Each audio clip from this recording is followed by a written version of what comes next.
Welcome to The Explainer. Before we dive in, you know what to do. Make sure you hit that like button and subscribe for more deep dives like this. Okay, let's get right into it. So this whole story starts with the truly shocking death of a right-wing star, and from there it just blows up into this massive political firestorm.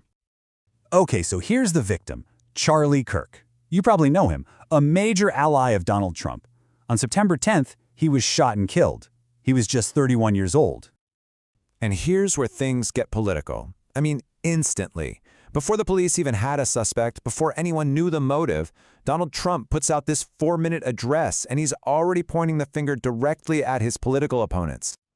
Yeah, he didn't just point fingers. He straight up framed the murder as an attack from the radical left, essentially turning Charlie Kirk into a political martyr.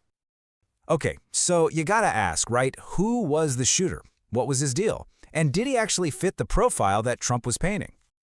Well, get this. Here's a huge twist in the story. The suspected shooter's own grandmother told reporters that their entire family votes Republican. She literally said, "We're all Republicans." So that kind of throws a wrench in the whole radical left narrative, doesn't it? If the facts didn't seem to line up, why push that story so hard? Well, author Michael Wolff, he has a theory. According to Wolff, this was never actually about getting justice for Charlie Kirk. He claims it was about seizing a political opportunity and, not letting the facts get in the way. He actually breaks down Trump's response into this kind of 3-part playbook. First, you weaponize the tragedy itself. Then, you hide your own personal feelings about it. And finally, you project it all as a call for vengeance. Let's dig into that first part. The idea, Wolff says, was for the administration to basically own this tragedy, to take all that grief and anger and turn it into a weapon they could use against any and all of their political enemies. And that leads right into the second piece of Wolff's theory, which is more about the psychology of it all. He asks a pretty provocative question. Can Trump even process grief? Wolff's point is that Trump just doesn't seem to show that normal human emotion. There's no talk of personal loss, no real expression of sadness. And check this out for an example. A reporter apparently asked Trump how he was doing after Kurt's death, and he completely changed the subject to talk about a new ballroom he was building. So instead of empathy, it was just business.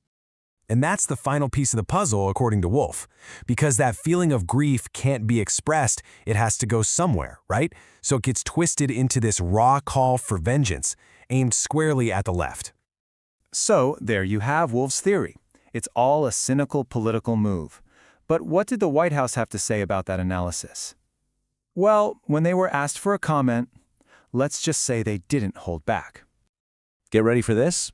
Their official comment was, shall we say, colorful. They started off by calling him, and this is a direct quote, a lying sack of shit. Seriously.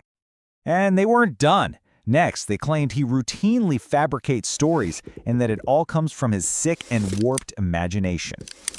And for the grand finale, they said that Trump derangement syndrome has completely rotted his peanut-sized brain. I mean, you cannot make this stuff up. So there you have it. You've got these two completely different stories.